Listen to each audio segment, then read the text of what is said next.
welcome to another edition of the Dark Match. Today's review, Hell in a Cell. Was it good? Was it bad? Who cares? Who am I? Well, I've not been on the show in, what's it been, months? Almost a year? I am the Arrow. Joining with me today. And I'm Digi Canadian Bacon. Causes cancer. Oh yeah. I'm Christopher Says Dark Match is Mastodon of the Monotone. And I'm Iron Bite Dash. And now, what is the Iron Sheik tweeting? Martin Shkreli, you dumb son of a bitch, low-life skinny bastard! I break your fucking neck, you have balls smaller than aspirin! Go fuck yourself! Shit, I'm surprised dog shit wasn't in there anywhere. I know, that's kind of weird. I did not know the Iron Sheik cared that much about AIDS patients. Apparently he stopped caring about Jews. Well, it's, yeah. If you will. That's who runs his Twitter account, so. Yes, it's Hell in a Cell. Hell in a Cell! Which wasn't bad. Wasn't good. I was personally not emotionally invested, but people enjoyed it. Yeah, I think for a wrestling show overall, it was a solid effort, but the build-up just was flat, and therefore it was a show to me. But if you want to look at it just in a, what would you say? What do people say? Like in a bottle or whatever, isolated incident. Yeah, vacuum. Good show. It's a good example of not overdoing a gimmick either. Like, you know, like every match wasn't Hell in the Cell; it was just one or two. Yeah, they always TNA. do 2. They've been doing 2 every year, and the whole reason TNA actually does, or did, I guess, I don't know if it's going to happen again. The whole reason they did that is because Lockdown was always their biggest pay-per-view selling, and traditionally, even if a local indie will promote all cage matches, it will draw better than a regular show. So that's why they did it. And Also, again, wasn't that also someone's joke? yeah, it Didn't was. someone say, "Oh, why don't we put all of them in the cage in Russo?" Or Yeah. Yeah, it was probably Russo. He's like, man, we need an idea for a gimmick. Oh, well, we got a cage, right? Yeah. Why don't we put them all in a cage? Match. That's just stupid enough to work. But, yeah, Hell in a Cell, not bad, not good, but for a WWE pay-per-view, there's some high spots. In the main event, delivered. So, some good long-term storyline stuff. Some long-term storylines finished. Oh my god, when was the last time that happened? And then let's start with the end of John Cena's Open Challenge. Oh yes, the end of the John Cena United States title Open Challenge ends with a surprise. The biggest surprise of the night. I'd say it began with a surprise. If you were unaware John Cena was going to take vacation or doing that alleged fitness show. Yeah. And so everybody's speculating that Hell in a Cell would be his last appearance till about December. The Madison Square Garden house show. Yes. So out comes so John Cena starts off the show and he's like, well, here it is, Hell in a Cell. Let's do the Open Challenge, and out comes Zeb Coulter. Which, to everyone's chagrin, everyone thought, oh no, Jack Swagger. Yeah, everybody's going, oh no, Jack Swagger's going to be the United States champion. And push attempt number 78. And he's got like one of those mobile scooter things. Yeah, because which apparently is a shoot. Yeah. So Zeb Coulter runs down and says, "Here we go. This is the man who's going to beat you, John Cena. It's Alberto Del Rio." Yeah, it turns out Del Rio's back. Which raised so many questions about his contracts and Lucha Underground and everything else. And he's still the AAA Mega Champion, or whatever they call it. Is he really? Oh my god. He is, yeah. How is this going to work? Apparently he's going to be able to work the end of his dates in AAA. At least they believe that. It's unknown whether he's going to be allowed to drop the title in a match or he'll just have to vacate it, but he's definitely 100% out of Lucha Underground. Apparently also didn't have one of those 7-year contracts, so he was smart there. Holy crap. Who signed... Ricochet, please, why did you sign a 7-year contract? Well, to be fair, It's United States TV only, I believe. Is and it it's really? also on the contingency that Lucha Underground can continue to exist for 7 years, which it is still questionable that it will exist past season 2. Season And 3 got he's funded. season 2 got funded. No, Is no, it no. 2 They and also 3? funded season 3. Okay. Yeah. I wasn't 100% How about on that. that? But he's also Prince Puma on the show, so the question will be if he can appear as just Ricochet. Because I know he does work in Japan right now, that he's doing the New Japan Yep. Junior Tag League, teaming with Evan Bourne. Or, sorry, Matt Seidel. What am I talking about? No. Evan Bourne, Matt Seidel, it's the same person. I know. One's a and- copyright name. I know. Reborn Matt Seidel. Yes, Yeah, the there you reborn Matt Seidel. Anyway, so Alberto Del Rio versus John Cena for the United States Championship, and The shortest open challenge match of all of them. yeah, Yeah, It- that series definitely ended with a whimper. You could have probably seen like a better thing. For instance, like Sami Zayn on Raw. Whomever else. Sami Zayn's Neville on still Raw. Not cleared to compete, which is kind of sad.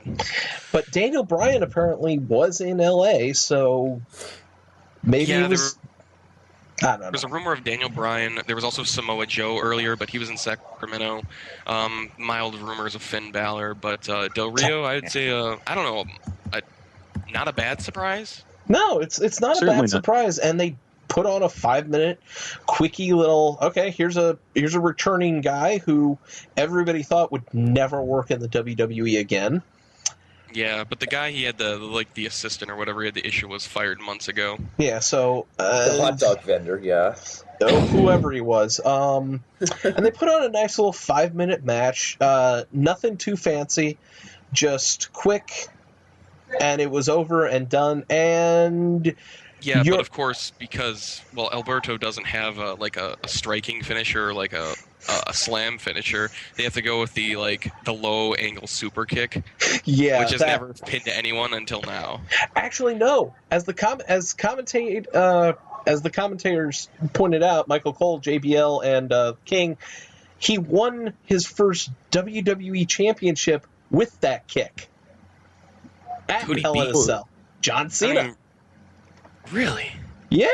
Because I know we can't make it. I know we can't make him tap out because John Cena doesn't tap out, Well, yeah. except well, for that duh. one time to Kurt Angle or whatever. But- Well, who didn't tap out to Kurt Angle that one time? and so Even it was like Taker a did. like Yeah. a backstabber Yeah. into the super kick, but yeah. Yeah. So Alberto won, thus And- ending the John Cena Open Challenge for the Now, second time. now it is the Alberto Del Rio Open Challenge. Maybe. Maybe. We'll see if they run with that. So Pretty yeah, much. it was a nice little celebration, and then we go backstage where Triple H, Stephanie, and Seth. God, why are you even in existence, Rollins? You haven't been booked strong in months. Hey, he's actually on a winning streak now. Sure, he was 1-18 coming into last week, the last week build into Raw, but he won 2 matches on Raw, and then he beat Kane. Yeah, So he's So- on a winning streak. yeah, I'm happy for him, but so they're talking to him. It's like, hey, you know what? Let's have a little meet in the minds here, and in walks the goofiest director of operations I've ever seen. Corporate Glenn. Yeah. Oh my god. I haven't been really watching much with Corporate Kane, but Split personality gimmick. it's not even a split personality gimmick, because if it was a split personality gimmick, it would be like the Joseph Park Abyss stuff. Yeah, Well, that's what it is. fucking or Eric the- Young and Super Eric. It kind of is, but at the same time, like it's also Mr. America essentially. Yeah. Like Well, there's also the weird part. Like, okay, remember when they stretchered Kane out, and then he transformed in the ambulance, and, Yeah. and his leg was no longer limping. No, it was still limping. He just stomped on it and realigned everything. Right? Yeah, he magically fixed it. It's like he could do and then- shit like then- that. But then Kane is also then corporate Kane is like he fakes like he's unaware of it, but you can tell by his mannerisms he is aware of it. yeah, he's totally aware of it. He's playing it straight, and it's great. I love it. I don't want to see it ending, but I know it's going to. The only problem with the gimmick is that they're putting him in main events. Yeah, and that's what you don't want to do. But he's like 45. I know, but he can still go. So I think he's really, really slowing down. I mean, I'm glad he's no longer coming off the top rope to do a clothesline, but he was doing that at like 42. Yeah. All that aside, like nobody gives a shit. Like the crowd, he'll get no heat. He'll get like scattered clapping if people like him. Yeah. Nobody cares. So speaking of nobody cares, here's Bray Wyatt versus Roman Reigns. Oh yeah. What really was unfortunate about this, in my opinion, was that this was a good match. I know, but I hate this feud. This feud makes no sense. It should have ended a long time ago, but they kept it going for here. Yeah, if you could, you know that the feud must continue. If there's one thing you could say about WWE feuds, even though they're not quality and they don't they're not intelligent from a long-term perspective, they're persistent. They're prolific. You can describe them in neutral terms. And this, if you're going to blow off a feud like this, Roman Reigns versus Bray Wyatt, do it here, Hell in a Cell. And no Wyatt family at Cell side, no Dean Ambrose, and no JJ security. Nothing. It's just Roman Reigns and Bray Wyatt beating the holy crap out of each other inside the cell. Not as much as what's going to happen later on, but they did a damn good job of it. Yeah. And there were some unique use of weapons from Bray Wyatt, which was nice to see. I think it flowed well with his pseudo-psychotic character, whatever I must say. So you know you've never seen the kendo stick spot that closed out the match where he stuck him in like a way to impale him, put a chair in the cage, just stuff that you haven't seen people do before. So it just gives you hope that there's still ways to have some sort of innovative offense, and you haven't seen everything just yet out of wrestling. And I have seen some of the spots they've done in CZW, but compared to that, I mean, this was super tame, but I need people flying off of buildings into tables and light tubes. But what they did, it was a great match, and Roman Reigns, I think, is reconnecting with the crowd. I think after Monday's Raw, which we're not talking about today, but I think after Raw, that was probably the biggest I've ever seen him cheered, especially throughout a consistent basis. Because I know during this match, for whatever reason, I think it was because it was a slower paced match. Mm-hmm. It was definitely paced more traditional, I would say, compared to what we're used to. There was a legitimate dueling chance, similar to what John Cena was. There was a "Let's go Roman sucks" chance. The Roman sucks chants were not that loud, but they were audible. Yeah, they were definitely audible. And go ahead, Chris. I kind of found that overall the dueling chants were slightly quieter. I didn't notice and I. It wasn't totally loud. It was like they weren't Cena heat level. No. Oh God. And it was the same distribution of people. Mm-hmm. Yeah. It's like, is anybody really still angry that he won the Royal Rumble, not Daniel Bryan? Yes. It's like that's kind of like water under the bridge. It should furious. No, Digi. There are still people out there who will never get over that.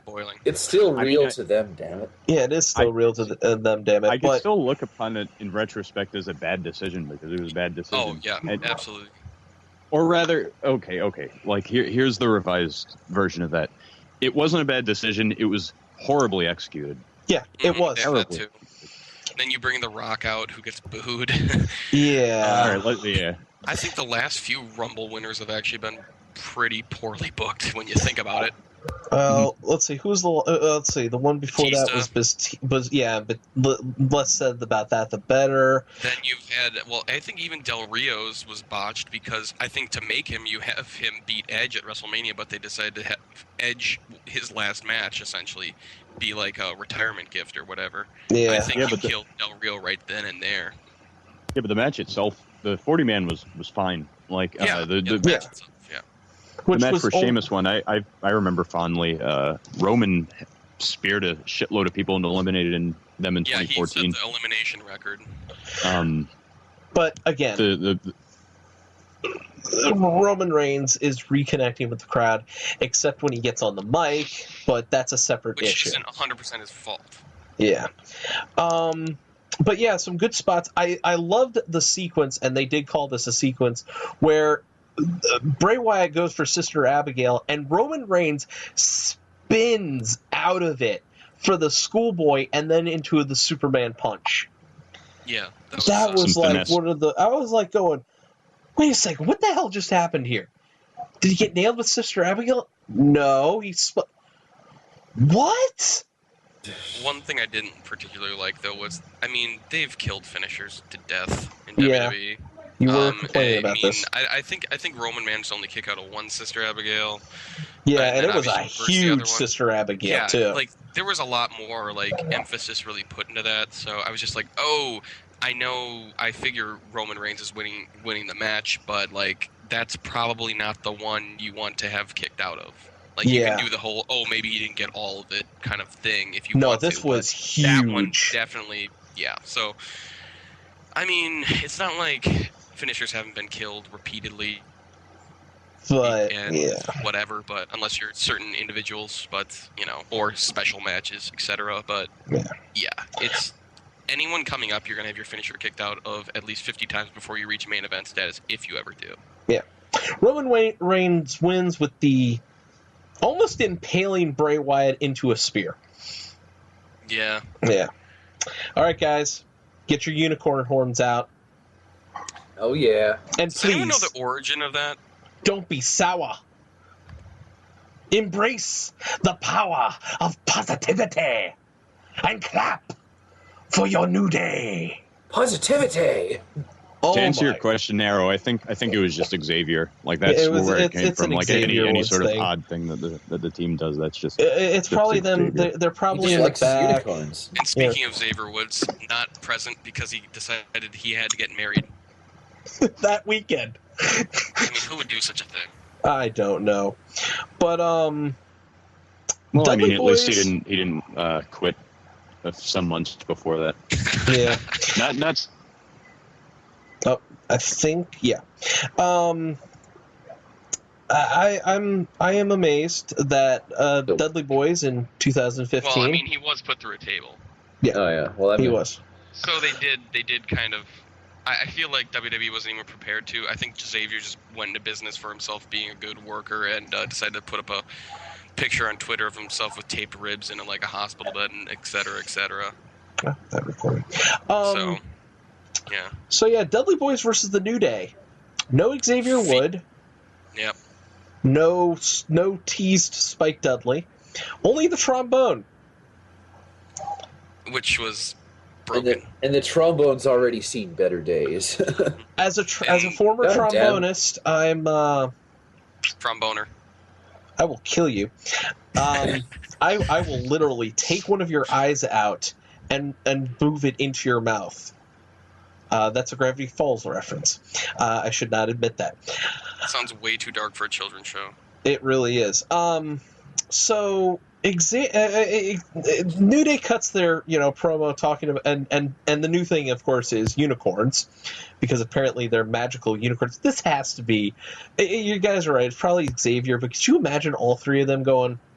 So what weird thing can we say next? At the same time, watching their table for 3 episodes, like they're kind of simpatico. I take back what I said 5 minutes ago. That's great. Actually, because this match was not bad, but it's pretty much telling that they're setting this up for a tables match at TLC. Yeah, that's what I figured. But then you have to get through Survivor Series, and I'm just wondering how you're going to get there. And also, it seems like since New Day did retain in this match, and it feels like they've kind of abandoned the Dudley Boyz title shot. I don't think they have. Having their nostalgia run. I don't think they have because, like I said, I think they want to do this to a tables match at TLC. Yeah, and hopefully that's what would make sense. Yeah. Survivor Series, I would guess that they're probably going to be inserted into like a mid-card traditional. Survivor Series match. That's what I No, was no. thinking. They'll team up the Ascension and shit against. Well, yeah, like a non-storyline implication traditional mid-card Survivor Series, along with the Divas one, and along with the one that'll feature Brothers of Destruction and the Shield versus the Wyatts. If they can find Kane and Undertaker. But that's spoiling a bit. So I mean, all right. So this match happened, and it wasn't bad. Everybody got to hit their spots. It featured the biggest botch of the year from the Dudley Boys. Yeah. Like Bubba's going up for a side slam and then Devon's going to drop the leg, and then Bubba doesn't go down when Devon's dropping the leg, so they just decide to abandon it and move on. And JBL goes, "Well, that was just butt ugly." Yes, JBL, we know. We know. That was Vince. Yeah. Call it butt ugly, damn it. I don't want to. Oh, speaking of JBL.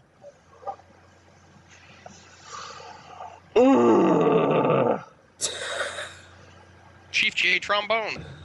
How many times was he going to pull that joke out of his ass? Oh my god.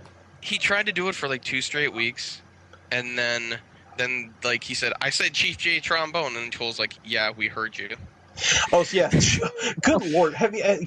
Cole got a huge burn on JBL, and I forget where it was, but good lord, Cole is just like Cole's been like going low key with JBL on this one. I was gonna say we got the Eddie Guerrero tribute with the trombone spot. Yeah. Where Kingston grabs the trombone, tosses into Bubba Ray Dudley, and Kofi goes down to take the bump. Referee turns around, sees Bubba with the trombone, Kofi down, and then they go to call for the bell, and Bubba's insisting, "Oh, he's asked the audience." Yeah, the ref is like, one of those rare moments. Yeah. And he's just like, no, "Oh, I didn't see it. I didn't see it. I didn't see it. Yeah. Ask the audience, like, don't these guys have some sort of like instant replay or something they have access to? Only during special times, like that one time they did it. Yeah. And they just abandon it. Yeah. All right. So as we said, New Day retains. So. Well, yeah. After Biggie then did grab the trombone, and I believe did he hit? He hit Bubba. Devon? No, he hit Bubba. Devon clothesline Biggie to the floor, and then Kofi nails the weakest Trouble in Paradise I've ever seen him nail. There was no elevation on this one. Elevation? Yes. There was no airtime to this thing.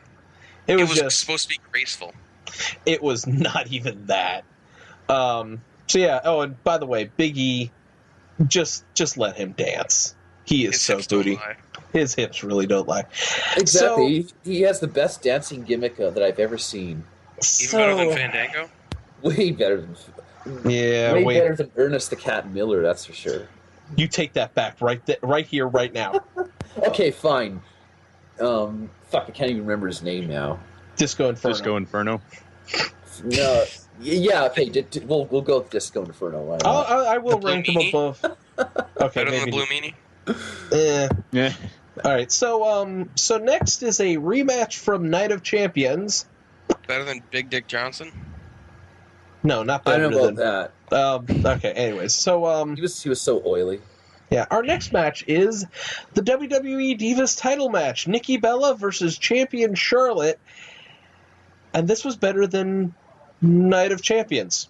Everyone was banned from ringside, and Nikki didn't focus on the leg and then forget in the middle of it and focus on the other leg.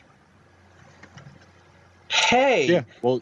She resorted to what she does best and just act as a hoss, like in diva terms. Like she was mainly throwing Charlotte around like Alabama Slam on the apron, like that was brutal. Tackle against the barrier, stuff like that.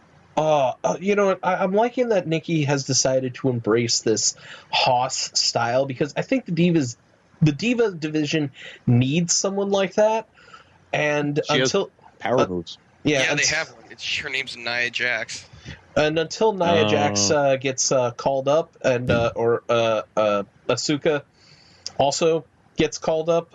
It's going to be Nikki Bella who's going to be your Divas Hoss. Except for not, because after the match she tweeted that she's taking a vacation. I know.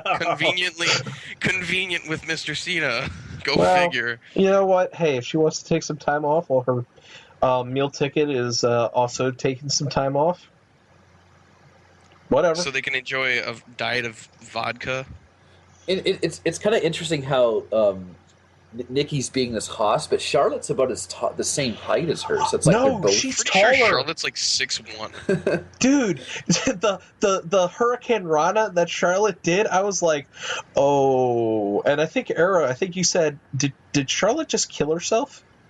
Oh, are you talking about that? Are you talking about that spot at the top rope where, like, I don't know what was going on, but it was apparently exactly what they wanted to do, where Charlotte essentially rolls off the back of Nikki Bella, who's standing on the second rope, and then, like, what the hell is going on here? It looked like a really bad, really bad sliced bread. Yeah. And you weren't sure there what was no, happened. like, run-up. Yeah, it looked like a botch, but apparently, from all reports, that is exactly what they wanted to do. And I just thought it looked bad, and I was thinking, like, when Charlotte landed, I'm thinking, oh, Yeah. she's going to land on her head. Oh, she landed on her feet. Okay, she's going to blow out a knee. It just looked like a bad idea. Yeah. And then the finish was really bad, too. Yeah, the finish, of course, the story of the match was Charlotte's back. Can she bridge into the figure eight? Then, towards the end, Nikki's knee gets hurt, and then so I started going, oh, which gives out first, the knee or the back?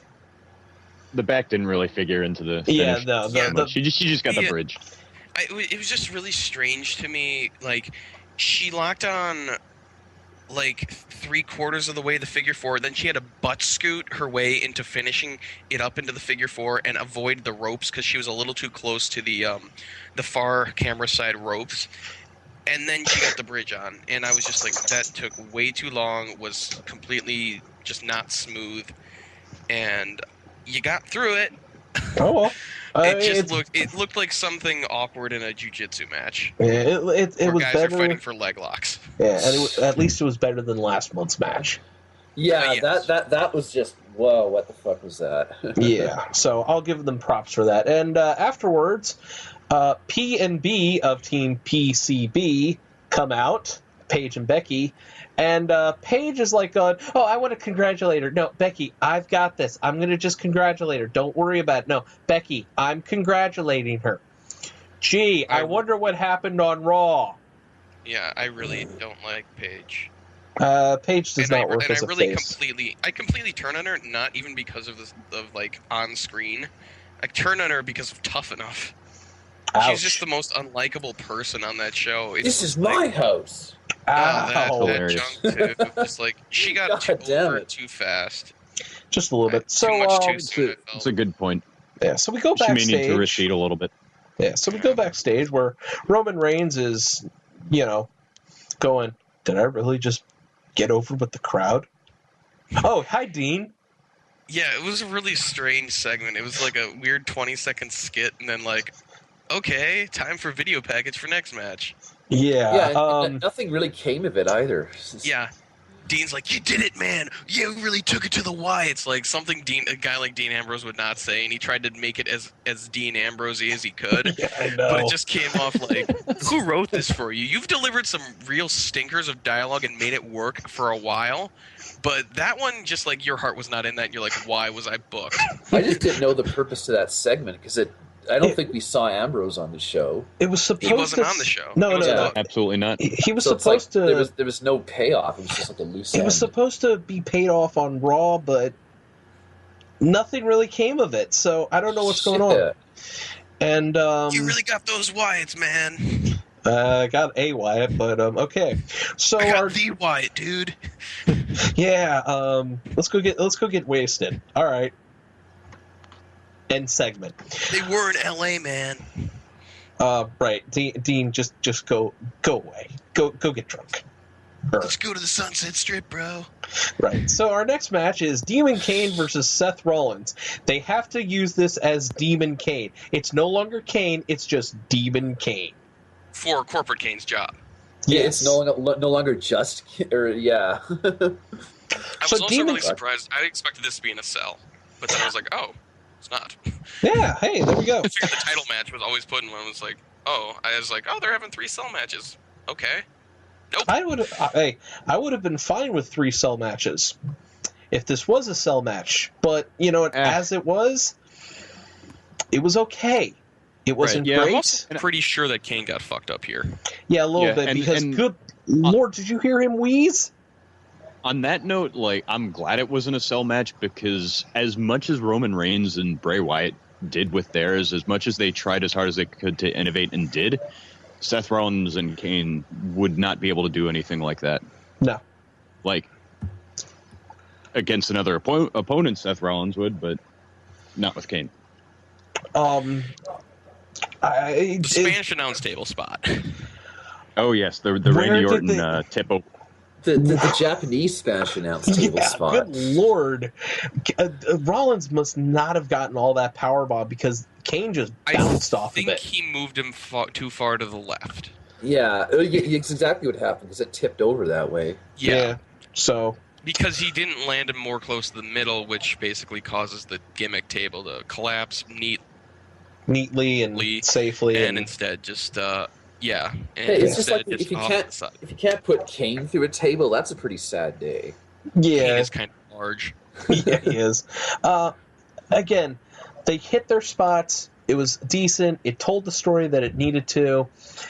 Rollins eventually retains with a pedigree, because we can't do the curb stomp anymore, because somebody finally noticed what the name meant.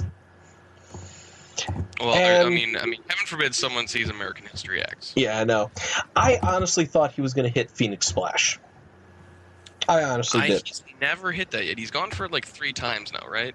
I personally think when the babyface turn happens, that'll be his big finish. I love. It makes more sense. I just love it. I would just love it for every pay-per-view. Seth Rollins breaks out the Phoenix Splash. I think you're not making it special then.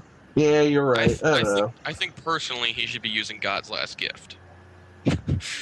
But of course they're not going to let him do a cutthroat Death Valley Driver. Yeah, probably not. So yeah, again, he does a frog splash though. Yeah, he did the frog splash, which that got Eddie chance, but another thing that got Eddie chance. Yeah, that was. But I was going to say I didn't hear any during the New Day match. I think there was. It was faint, but it was there. So. Yeah. Seth Rollins wins, and it was a good example of Seth Rollins being a very good worker and having to work around a nearly immobile man after whatever happened to Kane. Because after I really think it was the Spanish announce table spot. Kane basically did not do much. Yeah. Next up, we have Kevin Owens versus an anchor attached to his neck. Oh my God, this was just sad.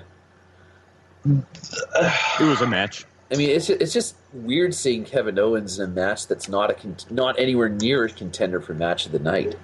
Yeah, I mean, this was just filler. This was barely even filler. It was like this was the new Divas match, because the Divas Revolution is far too important to be the filler match. Yeah, and exactly.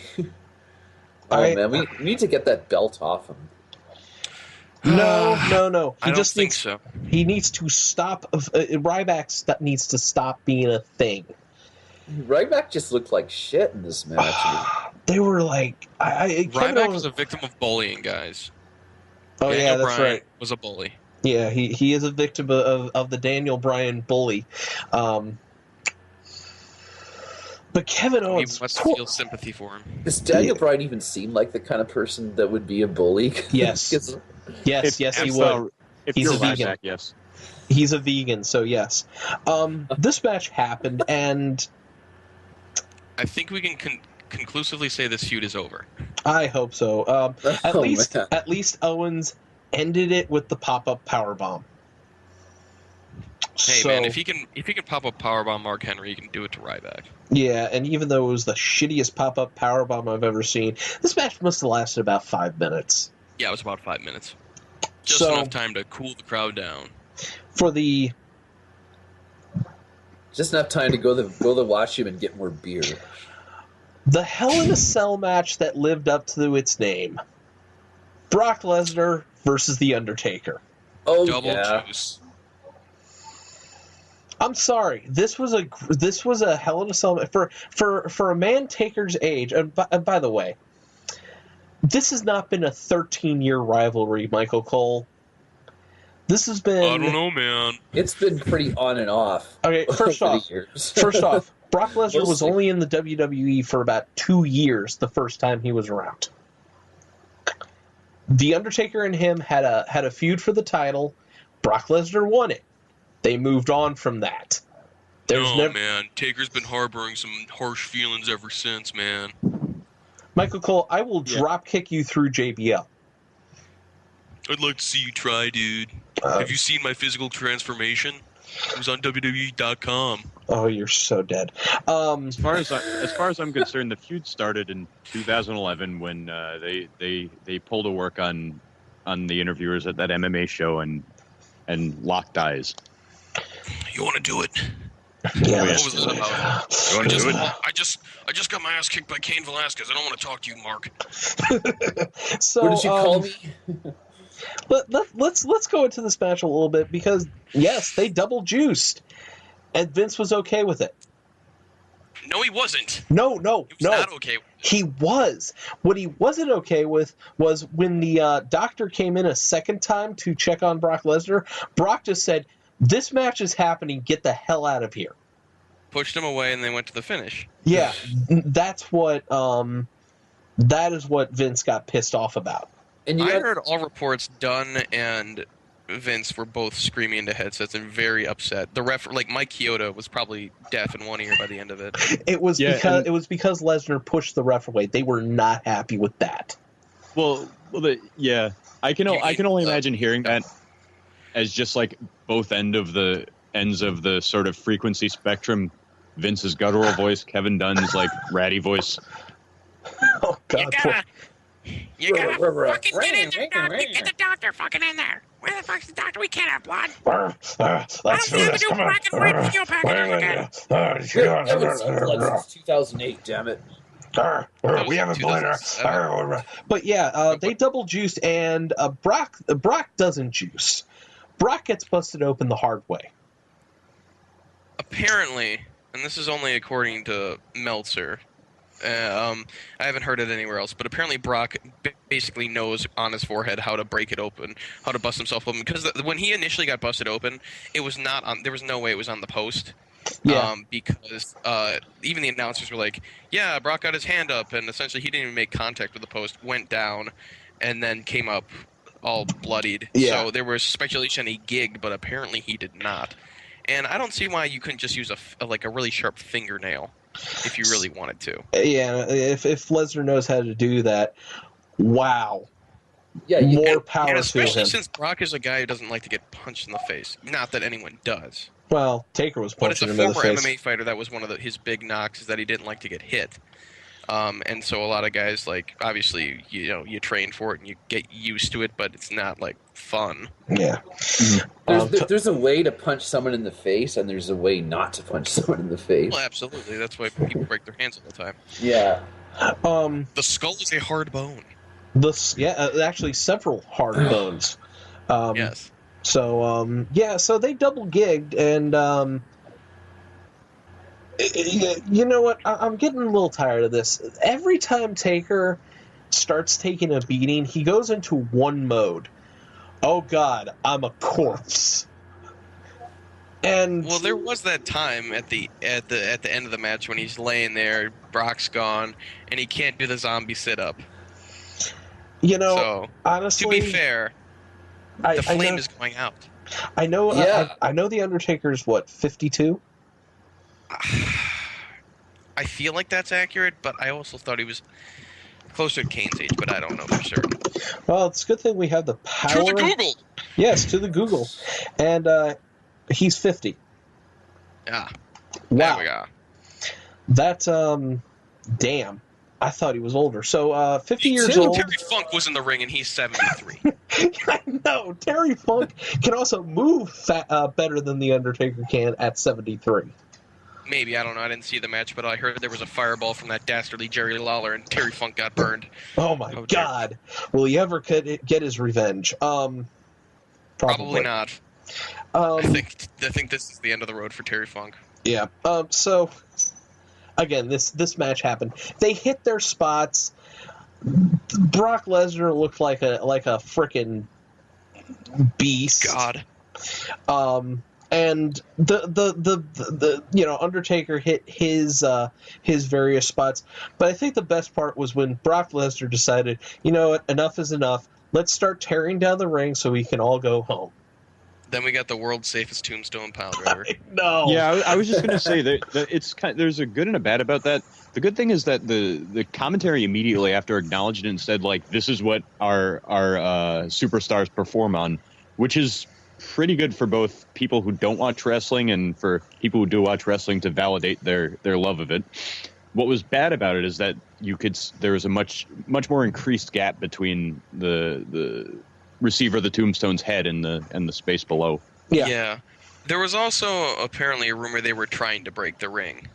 They even allegedly gimmick the ring. Yeah, like the Taz Bam Bam.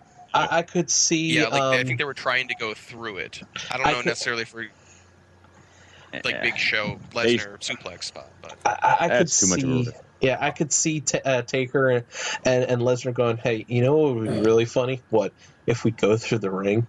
Oh, Vince would be pissed. Yeah, let's try. Well, it was the last match of the show. So. This is the match. Yeah, so it's like, yeah, let's do it. I kind of saw. It's not like that one time with Mark Henry and Big Show, when then the WWE title with like Del Rio and I don't know, Cena or whatever, and they had to perform in a broken ring. Yeah, this is like, yeah, let's see if we can break the ring. Lesnar wins with the Dragon Punch to the balls. Oh God! That was a nasty. That was one of the. I know. It's probably the best looking low blow I've ever seen. I know, but I was like, here's the. I'm gonna try to launch you up through the roof of the cell, then the F5. Oh shit! And that's the end of this feud, hopefully. Lesnar walks out, and he's like, yeah, I'm Brock Lesnar. Here we go. And as we said, Taker can barely stand up and do, his things. Uh-oh.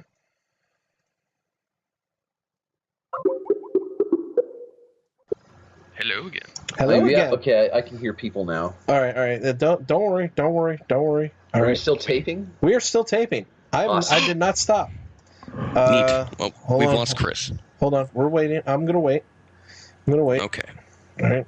We'll wait for Chris. All right, good. Chris, you're back. Yes. Backlash, when you get to this section of the recording, please cut. God, this is so professional. That's if he actually goes through and listens to it. Oh God, yeah, that actually makes it up onto YouTube with the. This might actually make it. Hey, we're so professional. So yeah, as Taker is trying to sit up and acknowledges the crowd, out comes the entire Wyatt family with Eric Rowan. He's back. In the worst... Well, no, Eric Rowan returned. Luke Harper was missing when Eric Rowan returned. In the worst possible formation. It should have been Eric Rowan on the left side, Luke Harper right behind Bray Wyatt, and Braun Strowman, the big new guy, man. the big strong man on Chief the other side. Tromboneman. Yeah, because you have the white sheep, you have the black sheep, and then you have them flanking. Yeah, whatever the hell Luke Harper is. The little lost sheep of Bo Peep. I don't know. Because he came back to Bray Wyatt after his exploration. I don't know either. And I tried. Yeah, I know. It's so weird. But the best. Yeah, you did the best you could, Arrow. I don't understand it. So the Wyatt family basically pulls a nexus and surrounds the ring, and then proceed to beat the shit out of the Undertaker. Mm-hmm. And then guess what'll become of Dennis Knight? And as they carry him off to their dungeon. Yeah.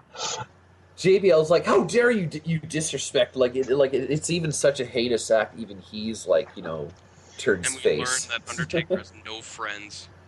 Yeah, nobody comes out to try to save him. Not even a Not even Lesnar. It's like Not even Kane, but of course Kane took a beating earlier, so yeah. So I guess he's not as much of a locker room leader as people have always said. Yeah, He was just I like, guess dude, not. we haven't had wrestlers court in a long time because we didn't ever judge. Now you come back. Look at all this backlog court cases we have. Anyway, so he gets carried out in a cross formation, Yeah. pallbearer type of thing. Yeah, Not and the then And, that's how we end the show. Yeah, we were like one crucifix away from it being a Raven and Sandman. We were one crucifix away from it going back to the ministry. like okay, well, think about this: how many members of the ministry are even alive today? Shit. Damn. JBL, Farouk. Edge and Christian. Kane. they're retired. Gangrel. One's too concussed. One's crippled. Gangrel. Oh, but they're still alive. Girl's fat. Like, You're saying how many members are alive? We don't care if they're wrestling or not. Well, Gangrel is wrestling still. So, Unfortunately, I think the only one that's actually deceased is Viscera. Viscera and Boss Man. Oh yeah, Boss Man, right? yeah, Midian. Midian's alive. yeah. So, there's quite a few, ministry, but none of them came out and saved the Undertaker from being carried off to Appalachia or wherever the hell the Wyatt family Pretty is sure from. they're supposed to be from the Bayou. Right, Louisiana. You know what? The Wyatt family gimmick weirds me out a little bit. Yeah, what's ZZ gonna do when he makes the main roster? And again, Husky Harris though, more power to you. You've transformed yourself, and I salute you, sir. Or So that's Duke Hell in a Cell.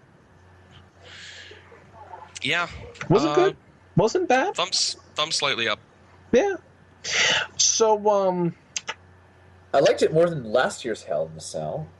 yeah, I don't even think we were around for that one. I didn't watch it.